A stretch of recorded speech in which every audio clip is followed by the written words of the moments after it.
thank you. And we're saying thank you for staying with us right here on Political Artistry. Good evening and welcome to the show. My name is Oluwakayode, and you know what we do every Sunday evening at 8 p.m. We bring you politicians that you look at from afar. You heard them talk, you heard them throw banters at each other, you heard what they stand for.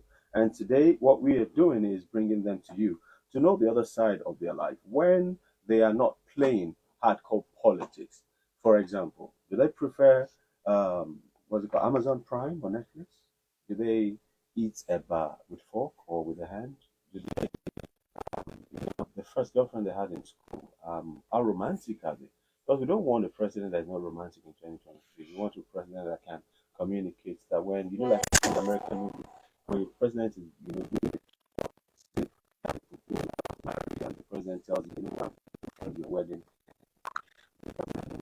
I think don't take the president out of office. But anyway, this evening we have presidential candidates of the African Action Congress, the party, the man we know as a writer, the man we know as a journalist, of course, a human rights activist, and a politician. Of these three major profiles, which one does he prefer to go by? My guest this evening is Mr. Omoyele Sowore. What do I need to know? Welcome to the studio. Thank you very much for bringing me. All right. Thank you so much for being a part of it as well. All right. So how are you doing this evening? It's good. I feel it's been a long week. I was at the NSAS Memorial, sadly, and I was targeted by the police with some brand of tear gas. Specifically for you? I think it was meant for me because I couldn't breathe for a while. I thought I had like an asthma attack, and I never had asthma before. No breathing difficulties, but that day I did, and for the next 2 days it was tough. In fact, I probably walked in with a guy here that you saw his lawyer. We were discussing just about suing the police. Okay. Yes. I was just going to ask you that. Are you making any move to sue the police? Yes. Well, this should stop. This should stop. The idea of attacking innocent citizens at rallies, constitutionally granted rights, violations. That's the reason how or why we got to NSAS in the first place. And these guys haven't learned their lesson. So it was a pretty tough few days after that. Yeah. Okay. But I mean, Nigerians know you as the one that has, given government hell. And you stuck to one party. You had your issues in the party. You remained the candidate for the party. But one question comes to mind. After a party is contested a couple of times, after a candidate rather contested a couple of times on the ticket of a party, we normally see them decamp for cross carpet. When are you cross carpeting with PDP? No, it's not possible. I have made it very clear. If a party don't exist anymore, I would never join any political party that is known to have participated in the destruction of Nigeria. That's a no-no for me. It's non-negotiable. And I've made that very clear several times, that I'd rather fight for our party was hijacked for 3 years. We fought in court every day until we got the party back. And at the point there was a proposal to us by people I won't want to mention here that we should create another party and they will register the party, but we refused. We said, it's as good as giving up. Yeah. So we're fighters, and that's according to our rules. Winners don't quit, and quitters never win. Yes. Never win. Yes. Anyway, never win yet. Yeah. Anyway, so I was just going to ask you if you ever had a proposal to decamp cross carpet. Of course, I'm approached all the time to the camp. Right. It's been people have asked me to decamp from one ideology to the other. From one party to another, from one idea to the other. That sometimes they'll claim that they are doing it in my own interest, so that my life can be a little easy. Because I think. How hard is your life now? It's pretty intense. Yeah. And what do you mean by intense? Because that's more. It's intense, meaning that you are buffeted from all sides. So my life is as if I'm at war. Both civil and non-civil war. Like a lot of people fighting me, and I'm fighting a lot of people. You feel safe? Well, the concept of safety is relative. If you're doing what is right, you feel safe because you are protected by your conscience. But sometimes, if you want to go physical, it's not a waste of time to talk safety when you know those who control the levers of power, authority, and violence are after you. So how can you be debating safety in that context? Okay. But I don't worry anymore. It's something I've done probably my entire life, and I have had to say this many times. I never knew I would make it to 30 years old. Oh, really? Yes. Why? Because when I was at the University of Lagos, and as I was graduating, a lot of attempts were made on my life. Uh, there's been non-state actors Yeah. and state actors making attempts on my life, and I thought, when I was particularly when I was graduating from the University of Lagos, and I had police after me, DSS after me, I had court gangs after me. I thought there's no way I'll make it past 25. Because it was real, the threat was real, and it's still real to today. But I've gotten used to, threats. Okay. Yeah, so. Okay. So let us go through your life. When you were in the university, was you were fighting against the cultism and I was fighting against school authority, school cultism, authority, the police. yeah. Um, But at that time, you felt you were fighting for students. yes, I was fighting for Now, students did as you well. think your fight will extend till now, or were you just what was your plan? I love that you asked this question because I rarely talk about it. So my intention was I got admitted into the University of Lagos. I had a cutoff point for departure from school, and I was supposed to be 1993. So I had this little plan in my head, didn't tell anybody. I said, when I graduate in 1993, which should be about May, June, I'll go for NYC. By 1994, I'll be back, I'll get married, I'll find a job, and because I studied, most people don't know, I studied geography and regional planning. Yeah. So I So wanted, you'll have addressed our flood issues for us. probably, That's yeah. why we're having flood now. You need to address. No, actually, we were told in our geography class as of 1991. I remember the professor, his name is Ekpeyong. He came from Florida, and he told us that there was a flooding, there was an issue that would kill Nigeria in the future, and there was Lagdo Dam in Cameroon that Nigeria ought to have built their own side of the dam, but they refused. And he spoke extensively about it. Then if you look on the internet today, I spoke about Lagdo Dam and the flooding caused by it as far back as 9 years ago. So we knew about this, but nobody took it serious, because as long as that disaster hasn't hit you as Nigeria, you don't think about We're it. not proactive. We are not proactive, and we don't have a government that think proactively about If you say a disaster. government, that means it's one tenor. But this was 1993 or 91. This was And this was 1991. Yes, it was government. You see, the Lagdo Dam flooding project was supposed to have been commenced in 1977. That was when Cameroon reached out to Nigeria. They want to build their own side of the dam. You build your, you guys have money. In fact, Cameroon came to Nigeria, asked Nigeria to fund both sides because around 77, there was a lot of money. Nigeria had just come from Odoji, all those wasteful, they had come through the cement Amanda. I don't know if you guys ever heard about the cement Amanda. Yes, it is that period that Nigeria went and imported cement that they didn't need. And all of them got destroyed at the port. So there was a scandal called Cement Amanda during Obasanjo's time because he got one of his friends in the US to carry out the importation of cement. So Cameroon heard about it and said, come on, build. You have cement now.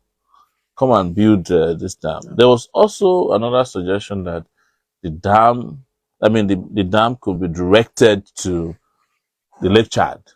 Okay. So that, because geographer had seen that Lake Chad was having challenges at that time. It's now only 10% of what used to exist in 1977. That's Lake Chad.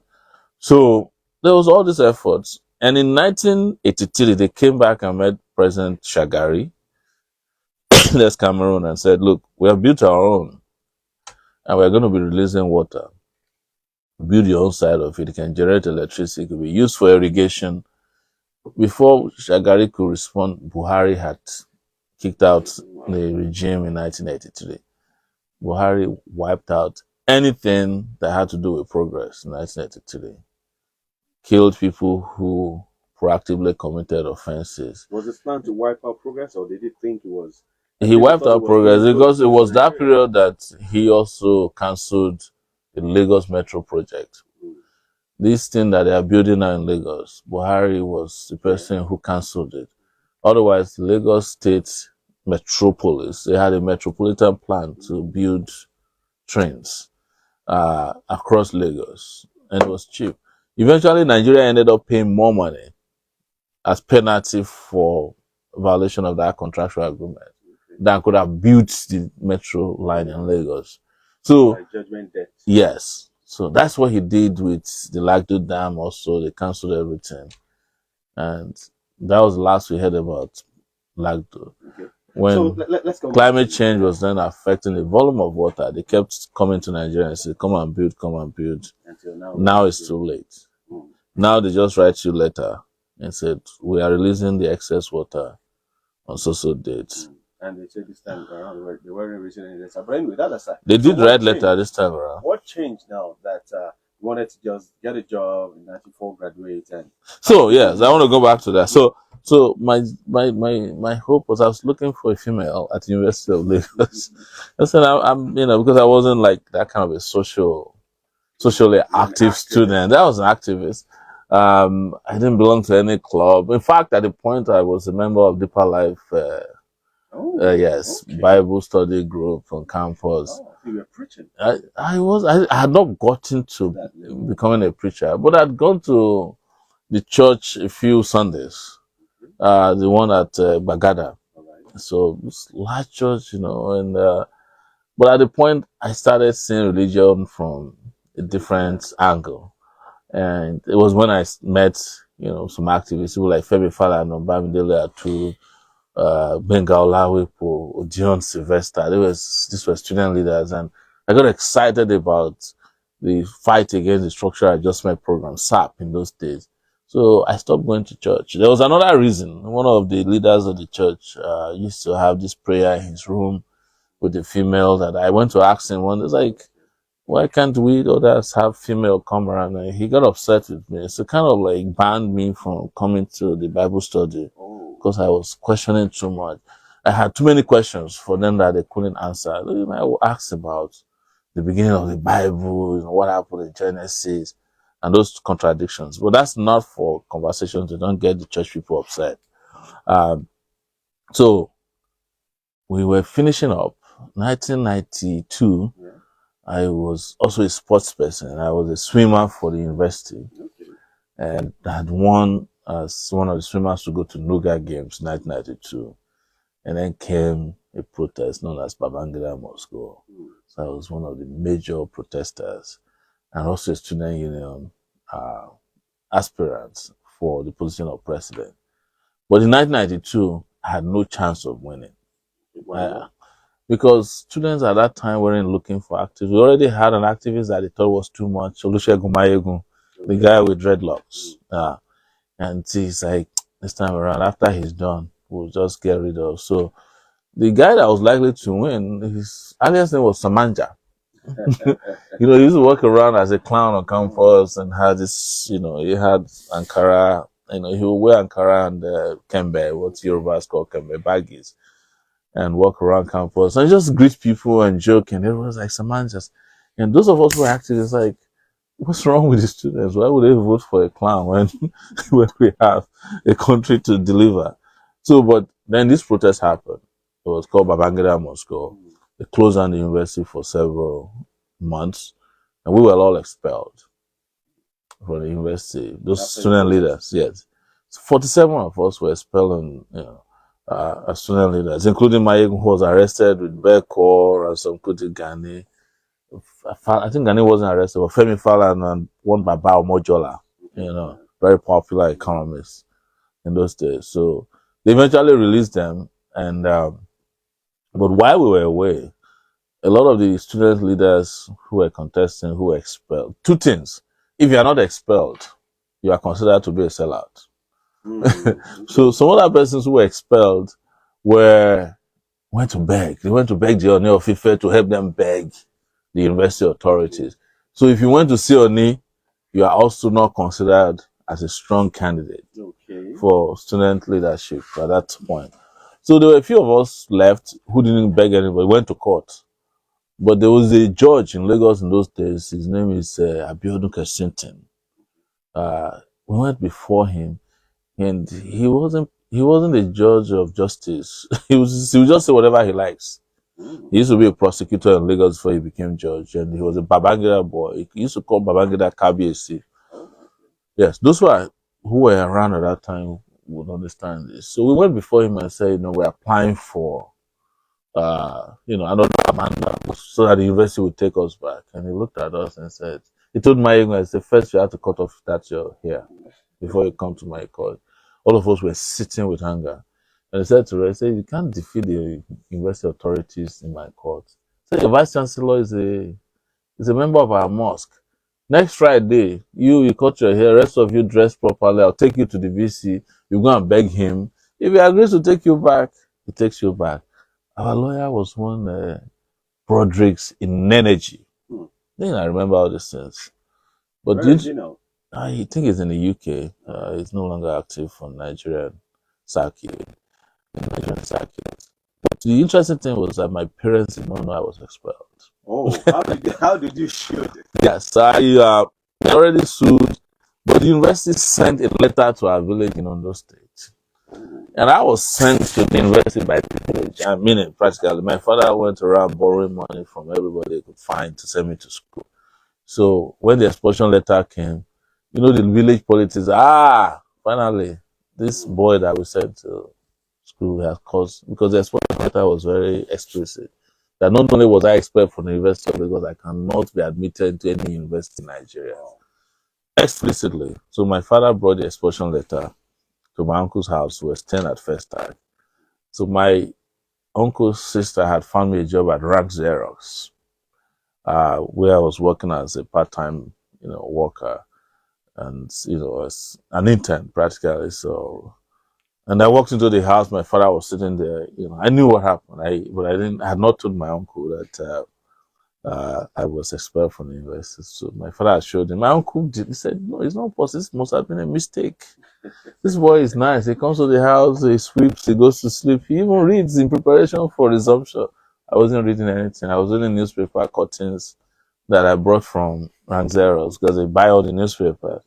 So to cut the story short, my father went back to school with me the next day. My uncle dropped us up, went to sell. When we were about to enter the university, the faculty of arts, they used to have a big elevator, two of them. I don't know if it will still work. My father saw my postings in front of the elevator, and one of the most popular ones was, "If circumstances are beyond the ordinary, only the extraordinary stands." Omoyele Sowore. My father says to me, "This is why they expelled you." He said, "Why would you say you're extraordinary? Look at you, small boy. This one is enough to get the authorities up." I was praised. I was petite. Yes, I can describe myself. I was a smallish person. So we went to see the dean. When he was walking to the dean's office, I didn't go with him. I heard the dean screaming, "We are looking for your child. He's planning to overthrow the government. Where is he now?" As soon as I heard that, I just zoomed off from there. Make sure, because police was looking for us actively. So my father came out. When I saw him, I was watching him. He could see me, and he said, "What did you do?" They said, "You are planning to overthrow the government." I said that no, that's not true. It's a mistake. I think the reason they added me to the expulsion is because of the posters. I said, "But why did you put all these provocative posters on campus?" So I confessed to him that I was running for president. I said, "What? I did not send you to come to the university. I'm the first child of my parents." He said, "I sent you here, borrowed money so that you can come and help me take care of the rest of my children." My father at that point had over 16 kids. Wow. Boys and girls. So yes, I was out there. So that means you still have a long way to go. Yes. So so we went to see another guy who is a professor. He was a dean of science. Okay. Professor Kusemechi was his name. And on our way, another person was my dad's classmate at Wesley College. saw him. He was a deputy then, and said, my father called him and said, do you remember me? He said, yeah. Why are you the father of this boy? He said, you better leave campus now because there are policemen looking for them. So we went to see Kusimiji. Kusimiji said, there's nothing they can do. Forget it. This guy is gone. Because this request to expel the students came from President Babangida personally. So we left the University of Lagos. When we got to Oshodi, my father is like, I'm going to pack your things. Let's just go. You go back to the village. You want to do bricklayer, anything. Because you have no future. Yeah, anymore. And very interesting story. That was how first time in my life I confronted my dad. I said, no, I'm not going anywhere. I'm going to stay back and fight and go back to school. Like, that's not possible. All these professors have said it's not possible. Why are you wasting? Let's go home. You help me take care of the kids regardless, but not in that capacity that we're expecting. So I didn't go with him. Came back home. He had left. I confessed to my uncle as well. This was our best. I'm sorry, I've been lying to you. I am aware that I was expelled. This is a newspaper report. And he said, but why? How are you going to stay with me? If the only reason I'm keeping you here is because you're supposed to go back to school. I said, well, we're going to fight back. And lo and behold, when the school was reopened, we just went to school and fought back. And when the university couldn't handle our problems. When you say fight back, what did you do? We started lecture boycott. They had boarded up our rooms. We went and broke them open and reoccupied them. Police didn't arrest you at that time? At that time, police couldn't deal with the problem. I think the police was tired at that point. Like, police don't find it easy fighting students. The last student they killed, they haven't recovered from it in 1977 or so. Oluwakayode, or is it? Yes, at the University of Lagos. You must have heard the story. So they didn't come and invited them. They just kept their presence within the periphery, but they didn't come in as they did. Because the last time they came to drive us out, there were a lot of scandals. The female complaint about rape, sexual harassment, and all that. So we went back to school. So student elections happened. The criteria I mentioned before. You actually went back to school without going to court? No, the court. We never went back to court again. Because that judge was telling us rubbish. And we didn't want to fight him in court. I was provoked enough to want to raise up my hand inside the court. But this guy was notorious. He could have thrown me into jail for contempt. Yes, Kashunti is his name. Justice, he's late now. Anyways, we went back to school, shut down Yin Life for half of a day. Yeah. And then they granted us amnesty by 12 noon. Oh, really? They said they are forgiving us. For claiming that there was a court order that we were not aware of. okay. And so that's how we went back to school. And we went directly to student elections, and I won as the student union president. That was in 93? 1992, later part of 92. Right. So why did we start this story is how my life scattered. Yes. And from that moment, there's no female who is willing to go with me. Yes. Immediately after that, it's like, all the guests that I was hanging out with, like, no, two things. One, that you are the first child of your father and my parents, 16 kids. No, I'm not doing that. This one will just come and ruin they will come and take over our lives. Second, that they weren't sure of, if I could still graduate. They believe that the school authorities will still find a way to wait for me. And that they will somehow carry out the punishment that they didn't succeed in carrying out. So by 1993, we were waiting to write our final exams. And then June 12 happened. And that completely just ruined any chance of graduation. So we just went to war, practically. Abandoned classes, school, we closed down the schools for most of 1993. And then eventually arrested Abiola. So we had to then go back to school. And our challenge was different. We had the court clashes at that time, when we were fighting secret courts, and school was closed down again. I was re-expelled for the second time. On what basis? They claimed, it's a very interesting story, but we don't have time to tell the story tonight. They claim that, And just summarize it. yeah, they claim that we, those of us, the student leaders who were fighting against the courts, were courts ourselves. So they expelled all of us together. Oh, They expelled the court guys and the student leaders together. okay. So, and I think they were strategic. They knew we would fight back. And when we fought back, they reinstated everybody together. Okay. Yeah. So how did you get back to school? So same way. But this one was a little bit more tactical because I had been declared wanted by the university after I was attacked. But I had to escape from loot. Okay. So they declared me wanted and they didn't know where I was, but I was somewhere in Lagos and I was in touch with the student leaders. We would meet. Though there was no mobile phone back then. None. But we had our communication strategies were probably as savvy as mobile phones. It was word of mouth, but we had meeting places, and then I had a girlfriend who finally. Yes, finally. Well, she must be maybe a Rishabumi or something. She was actually completely not interested in politics at that point. I was arrested during a protest by the DSS. Okay. And she just thought it was. Before I was arrested, we went to mobilize students from their hall, Moremi Hall. Right.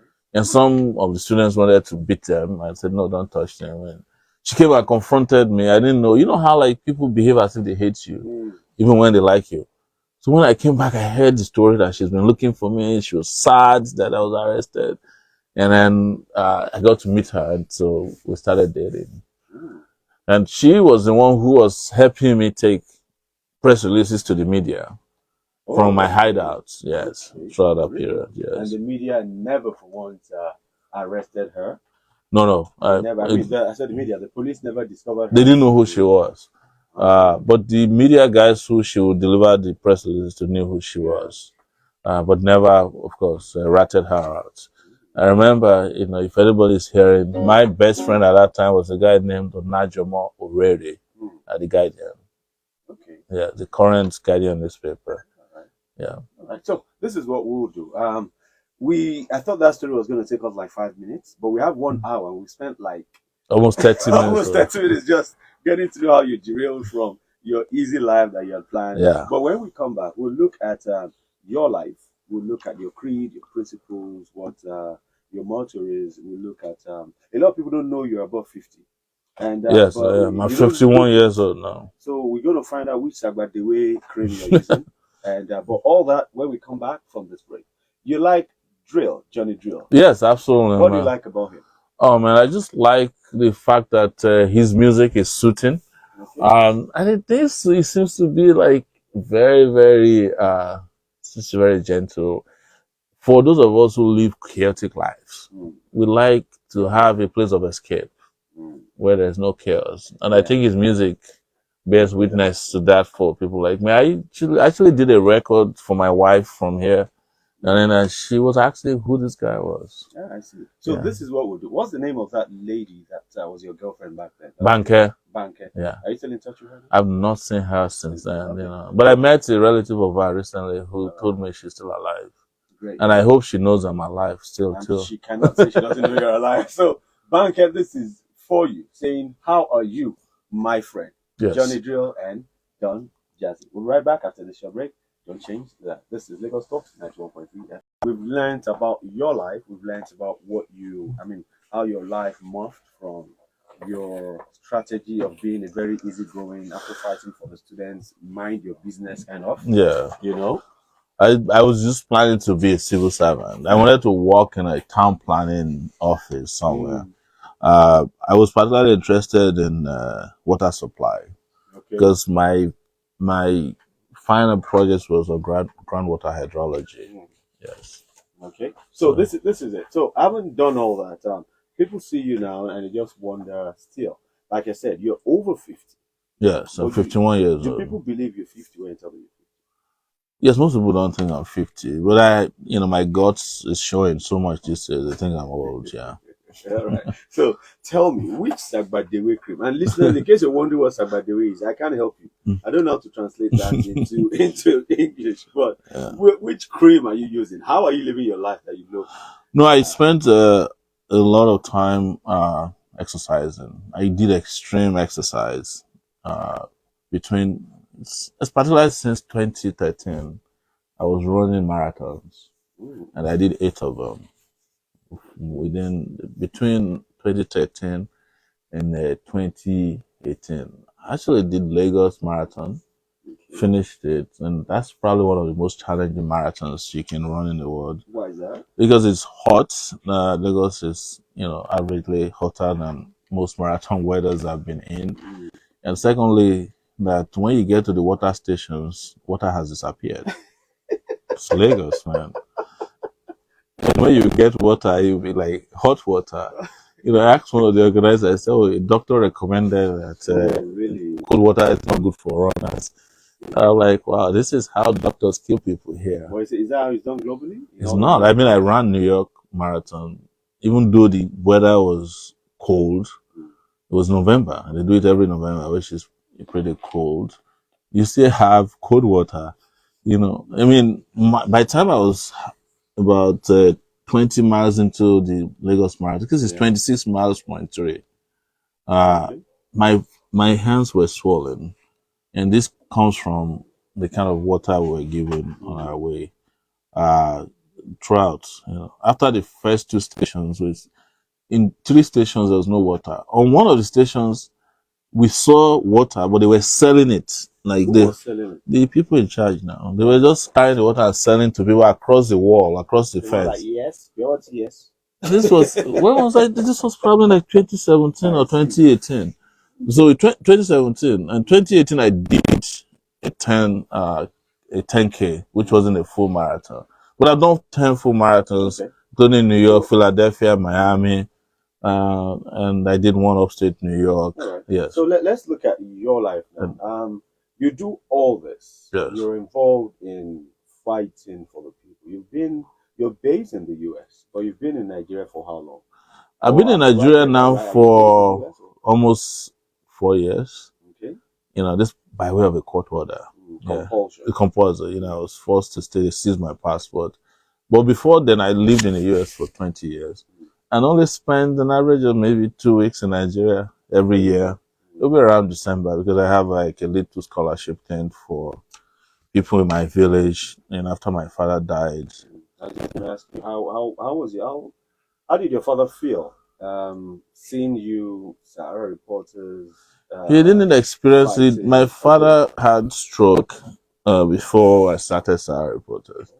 But before I left Nigeria, I had a very interesting dynamic between my father and myself. So I used to be really scared of my father. He was a teacher. He taught me in primary and secondary school. He doesn't support playing football, just like most parents, but by the time I had this experience with him coming to Unilag, and something happened, he believed that what I told him was right, and I had some special connection of power. When I said, I'll go back to school, don't worry, and I'll contact you. So after I was made student union president, I was selected, I wrote him a letter. And I said, see, I told you, I'm now student union president, and we are now going to fight for the country. So subsequently, when I saw my father, the roles were almost reversed. He was using "sir" for me. I was like, I don't know. It's like, how did you do it?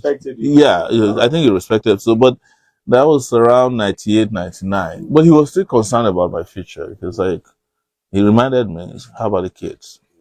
Because we're supposed to train them together. Yeah. All right. So right now, looking at yourself, looking at what you've achieved over the years, I think Sahara Report just came unexpectedly. Yeah, it came completely by accident. You'll be shocked at how I got to know about Sahara Report. It was a foreigner that told me about Sahara Report. Wow. It was a Ghanaian that told me. There's this thing they write, and their stories are so apt. So I'm like, which is Sahara Report and Sahara Reporter. So I started following it, and I saw the story. But how did you get that started? It came out of, part of it was boredom. I won't say boredom, but maybe guilt. I left Nigeria for years. I just felt like things hadn't changed, and I finished my master's degree. I came to Nigeria after my master's degree, packed my things down. I came to Nigeria. I made Nigeria worse than I left it, and most importantly, I found out it was 2003. So I left 1999. I did my master's for 2 years. Did every other thing that people do in the US, working as security guard, a nurse, an auxiliary nurse in an old Oh, really? people's So you home. went to old Yes, also school. so, because who cares where you're from? And it was agonizing because this wasn't the America I heard about. I just thought I walk into the US and they recognize that I'm this big person from Nigeria. Nobody cared about me apart from the arrival and the little help I got from some people. It's like go and figure out your life. Anyway, so I was just thinking, let me go back to Nigeria. I came back to Nigeria. The worst thing for me was that the activists I used to know before I left weren't the people I met. They were like, maybe they manage things now. It was like, it was Obasanjo's time. And like, just don't be in a hurry. So I couldn't find that balance and that connection that I needed. So I took my things and went back after I think about a month and 5 days. I couldn't stay. I just felt like Nigeria had left me behind.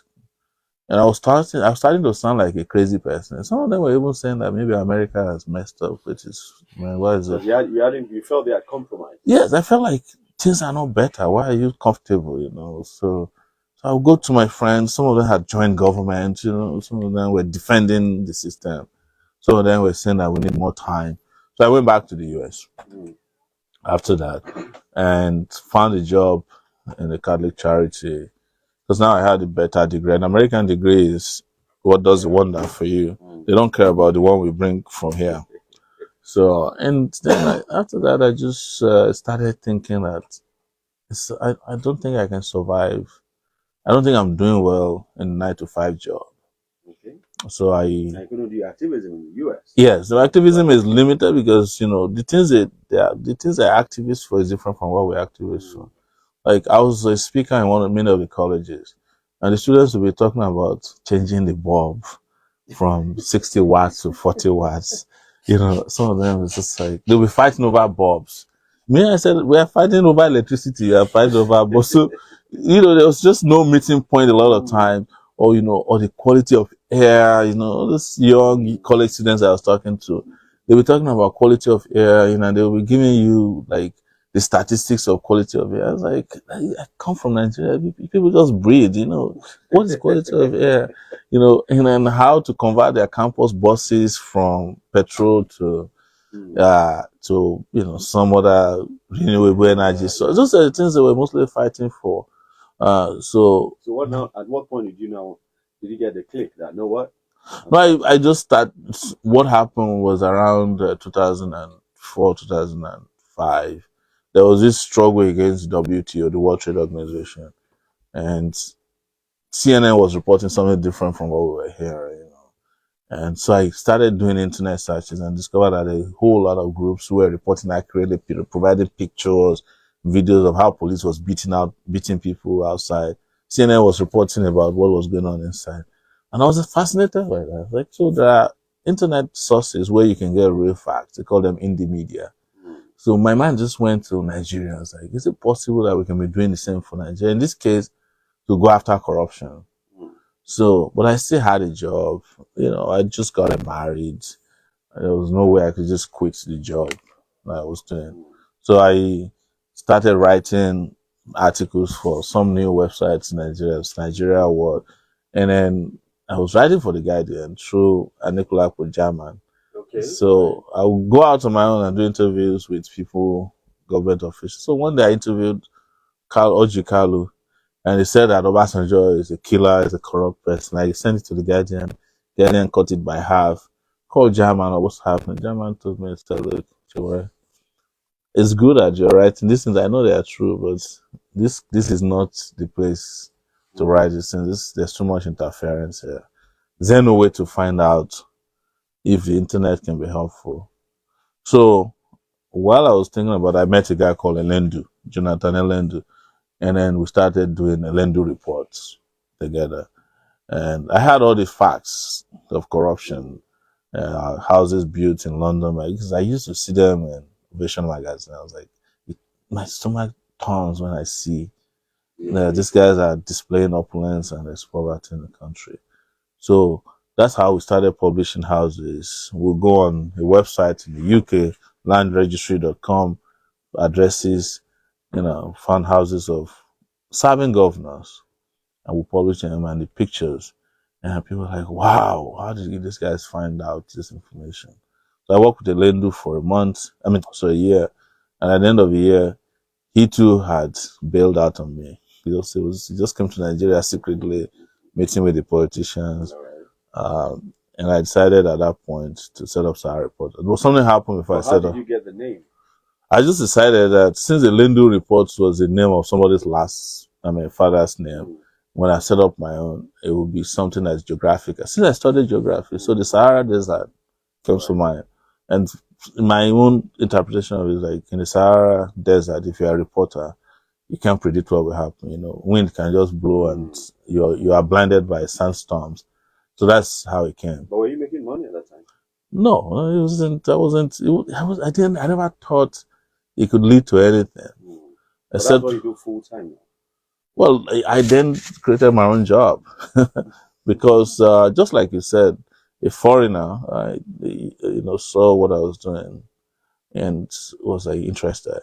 A U.S. Woman who was in the media and gave me her office. But I started with a laptop. And so you could use my office in New York City. It's like every day I do a new report, something gets bigger. I'll be looking at the analytics. I started with like 200 people. And then 2 weeks later, it was like 4,000 people. Wow. And then it just kept blowing up. And then Google AdSense started bringing in money.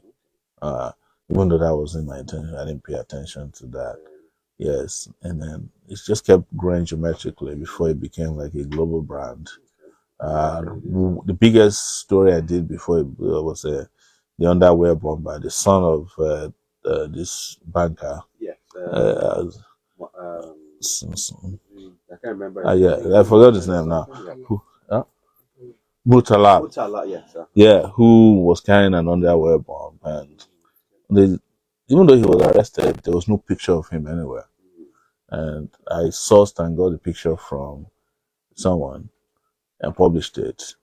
One of his former classmates. Okay. And it went everywhere. And it became an issue then because apparently he schooled in a British international school in and did some stuff in Ghana as well. Yeah. People were wondering, does he have links there and all that? But we have just 2 minutes. You won't believe it that we've done one hour. Yeah. And you're married. Yes. So let's and I have 2 kids that I know of. Yeah, and you have 14 to go. Yeah. Yeah. It's funny because when my father got married to 3 wives, I was really upset with him. I was like, we haven't even finished with the ones that are around. Why are you marrying more wives? But I realized that they marry and have kids for different reasons. Because they see kids as 2 things. They see children and their wives as beast of burdens, because they do manual labor practically. And they see the children as their social security, like when in the future they can't work anymore. Yeah. All of them will be contributing money to the paying salaries, healthcare, and general living. So that's what I saw there. So I got a little less matter towards the end of his life. Yeah. All right. So you're stopping on 2? Yes. No, I don't plan to go beyond 2 that I know of. Emphasis on that. Yes. In case we hear any pronouncement tomorrow. I just hope they don't come until I die. Just say they come and be fighting at the burial ground. Because I can't just see that I look like him. Yeah. Because it was very interesting when Abiola died. We were the ones selecting his kids based on the size of their ears. So how did you meet your wife? I met her at a party in Brooklyn, like at a home party in Brooklyn. How does she feel about what you do? Does she feel safe? I wish she did her homework better. Because she just went and Googled and met one of her friends. Say, do they know one guy? Sure. They say, oh yeah. They described me as Shoyinka. That's Shoyinka. Wow, this one just caused trouble and all that. And she thought since I'm no longer in Nigeria, the trouble will be over. But I knew what I'm about anyways. But she turned out to be a better activist than I thought when I got incarcerated. Yeah, she has made more appearances in foreign media than I do, and she owes me all that when I get back to her. She owes me. We're making her popular. All right, so tell me now, one last question. Yes. And we have like 60 seconds to answer this. 2023, what is the hope for Nigeria? Well, the hope for Nigeria is if Nigerians, establish real hope, not the superficial hope. And this is a period that Nigerians need to go in a different direction. Like, it has to be a conscious decision that we don't want to keep going down the rabbit hole. And if that happens, then there's hope. But so as it is now, it's a bit shaky. It's uncertain. I haven't seen that. What I see is a lot of confusion right now. Yeah, I haven't seen that conscious effort to change more like the social political. But I call it revolutionary confusion because it's deeper than that. Anyway, there's so much to unpack about you. We've even the morphing from you going to from Nigeria to the States. We haven't even spoken about that. Yeah, and I've not spoken about being a geographer who is now a journalist. Exactly. You haven't spoken about that. You haven't spoken giving us the experience about being in Nigerian prisons. How all that. So well, this is political artistry. They've known this bit of you now. I'm sure there'll be time for us to unravel some more about you. So what we can say now is thank you so much for being a part of this. Thank you so much for being here as well. I know you're under the weather a little bit and you had to do this. I hope to see you again when you feel better. I will, I sure will. And then it'll be more fun. Yes. All right. So thank you for being here. And listeners, this is Political Artistry. And